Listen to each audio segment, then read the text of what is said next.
Stephen from Own or Disown. I've just bought the new 2019 Acer Predator Helios 300, and if you hadn't seen my the previous generation with the GTX 1060, click up here. So I did like that one. It was a little bit gaudy, it's a bit red and that, so but they've actually made it more subtle here, sort of blending into like the Triton 500 with a more blue accent look, and I do quite like the look of that, and I have the Triton 500. So this is an unboxing, first look, followed by a full review, and of course, put in the comments below what you want me to test. So this I bought from Amazon for $1,200, and I'll put a link in the description below there for that. And if you decide to buy it, that'd help my channel if you use that link. Now that comes with a i7-9750H 6-core CPU, so it's got the new 9th gen CPU there, which is great. Now my Triton 500 only had the 8750H, but they've since updated that as well, of course. So it also has a 256GB SSD, has 16 gigabytes of RAM, dual channel. So let's have a look. And of course, most importantly, graphics card. It's got the GTX 1660 Ti, and I tested that briefly in the Asus TUF 505, and that was about 10% behind the 2060. And of course, you can step it up to 2060. That goes for about $1,850, I think. But you can get the Triton 500 for with a 2060 for $1,700. So that's substantially less. That should come with an 84 watt hour battery versus the 59 watt hour battery in here. So I think that could be the wise choice. Although you get an inverted motherboard for the Triton 500 and a regular motherboard design in here. So it's, in theory, it's easier to upgrade your stuff here. And of course, get the power brick. Now, interestingly, my Triton 500 comes with a 180 watt power brick, and this should be the same thing here. So it's a 180 watt power brick here as well.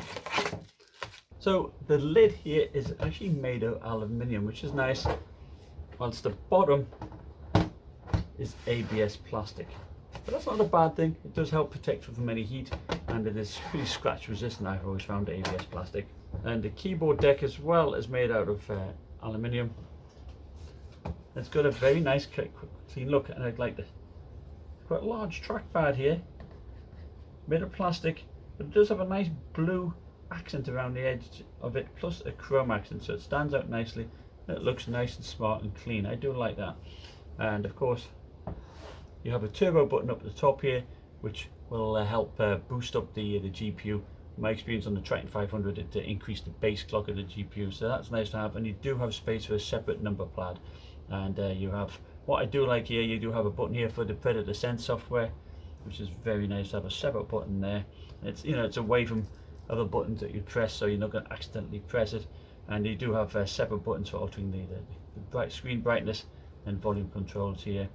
And I do like the keys. It looks nice. It's well spaced, and you do have like white accents around the keys as well, which make it stand out. Now the AWSD keys are highlighted here in blue, as is the Predator Sense software, and of course these arrow keys too are as well. And of course the arrow keys are quite large, which is nice as well. I like that. So I think the keyboard design is pretty good. And I say, there's not any huge stickers either, just a basic one here and these here. Now, compared to the Triton 500 here, you have some blue decals here for the Helios 300. So this show it is a little bit more of a gaming machine, or looks more like a gaming machine than this one. Now, of course, I think they do have a creators edition, which is making this like white to make it even perhaps looking more professional, I guess. And of course, underneath, the differences are, of course, you've got aluminium bottom on the Triton 500, plastic, and you've got a different intake structure for the air vents, and you've got torque screws on the Triton 500, so it's a bit more of a pain to get into versus this one. Of course, inverted motherboard. There is a slight thickness difference. This is certainly a few millimeters thinner. So now inside, you see you do have a number pad on here, so that is really nice. Of course you don't have one on the Triton 500, so I think I do like this keyboard better than this one. And the trackpad is a bit more narrow on the Triton 500 and a much bigger area for scrolling them down. So I do prefer the Triton 300 layout here, of course. Now, some of you may be wanting to compare it against the Asus TUF 505, which I recently unboxed, and I will be comparing them both together you know, as like a smackdown, because they're pretty similar. This, of course, has the AMD CPU versus the 6-core CPU here, but the same GPU and a similar type of price level. And I do much prefer the look of the Helios 300. Of course, it's a plastic. It's robust. It's solid enough, but I don't like the styling here compared to this. And even inside, it looks more classy on the Helios 300 versus the Asus TUF 505. And of course, the big difference again would be underneath. Most of the air venting on the Asus here was all blocked off, while you have some good air intakes here. So I think the cooling should be pretty good on this one, I think. Now, if you're trying to decide between the Helios 300 or the Triton 500, you may consider the keyboard RGB. Now, as you can see on the left hand side in the Predator Sense software on the Helios 300, there's no lighting effect, whilst in the Predator Sense software on the Triton 500 there is. And you can got 3 different zones to change the colors here should you wish, but no options available on the Helios 300. Getting inside is very easy. Phillips head screws around here, and it just popped off the back very nicely.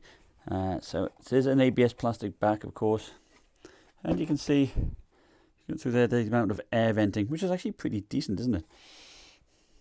Now, once you're inside, you do have to have the 59 watt-hour battery here, which, you know, it's a little bit small. I would have liked it to see to go into this 2.5-inch hard drive space, which of course is not occupied, but it will fit a 2.5-inch drive, of course, nicely. Now they do offer a hard drive upgrade kit here, but notice here, look here, do not install the hard drive on your own, or else warranty terms might be affected. I do not like that. So that's that. But you do have ample storage anyhow here. You got 2 M.2 slots. Of course, mine's a 256 gigabyte by default. You do have 2 sticks of RAM, running in dual channel, of course. And the Wi-Fi card is the Killer 1550i or Intel 9560. So that's a good Wi-Fi card. You got the 2 speakers here, and you got some decent cooling. Unlike the Predator Triton 500, where you have two fans, actually 2 fans for the GPU. You only have the one, so you've got 2 fans all together here, but some good cooling over here. 4 heat sinks. You have 1 shared heat pipe and 2 separate ones as well, so it shouldn't be too bad at all. And its weight is £5 1 ounces. That's not bad. And with the power supply, we're looking at £6 5 ounces. So looking at the ports on the right hand side, I actually have the Asus TUF 505 on the bottom, the Helios 300 in the middle, and the Triton 500 on the top.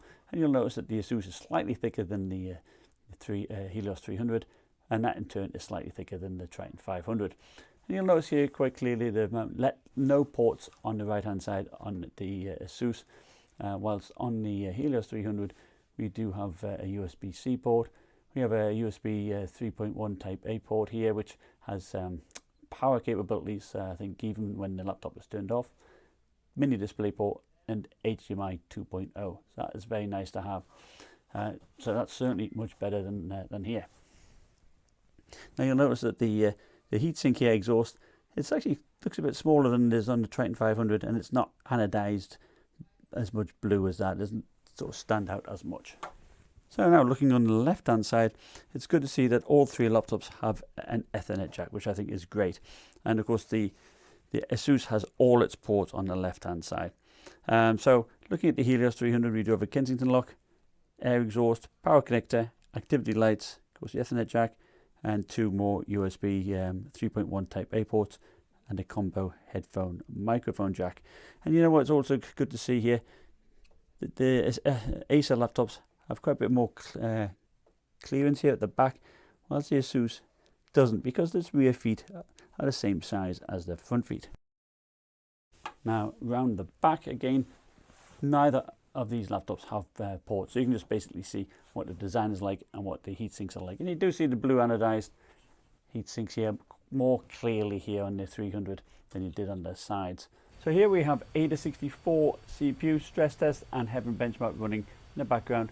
See, an hour and 15 minutes. So the average CPU clock is on about 3,600 megahertz, and that's pretty decent really with this load. And the average temperature is, it's not bad, is it? 66 degrees Celsius. Now this is on turbo mode, so this boosts the GPU and maxes out the fan. The max temperature peaking at 82 degrees. So I'm very impressed with that. And looking at the GPU, we're looking at about 56 degrees there. Of course, Heaven is not the most demanding, so it'll bound to go up when we're playing some games like Battlefield 5. So here I've got 3 systems, all running the Heaven benchmark: the GTX 1060, the 1660 Ti with turbo mode on the Helios 300, and the 1660 Ti again turbo mode on the Asus TUF 505. So the GTX 1060, 57.4 FPS. The Acer Helios 300, 77 FPS, and that's the same as I got with an RTX 2060, so that is great. And around 69 FPS for the regular 1660 Ti in the Asus TUF 505.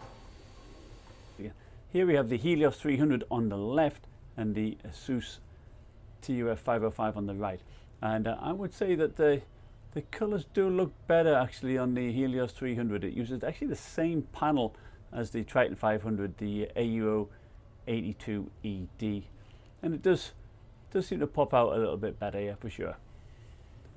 And here's the backlight bleed test, and as you can see, the Helios 300 on the left has quite bad backlight bleed, just like the Triton 500 did have before it. You can see it at the top, whilst the backlight bleed on the Asus TUF 505 is very good.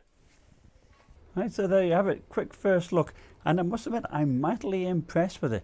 I mean, not only the build quality is pretty good with the aluminium top here and the keyboard deck, it's quite robust, it's fairly solid, easy access underneath, but I like the keyboard, it's nice and spacious, got a number pad, easy access to like the volume and the screen brightness controls, as well as the Predator Sense software with one button press.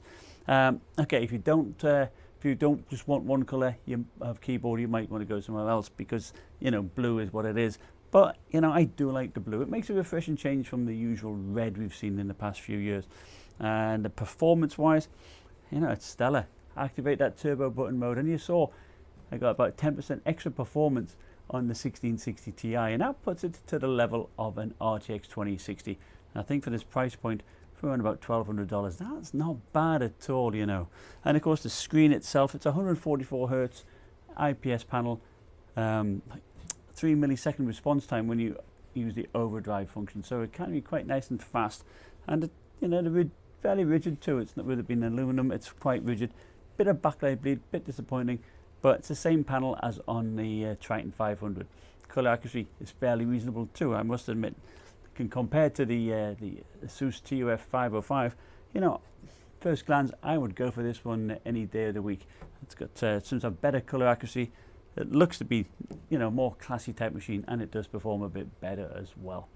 Anyway, thank you for watching. Remember, put in the comments below what you want me to test, and I'll see you next time. Bye.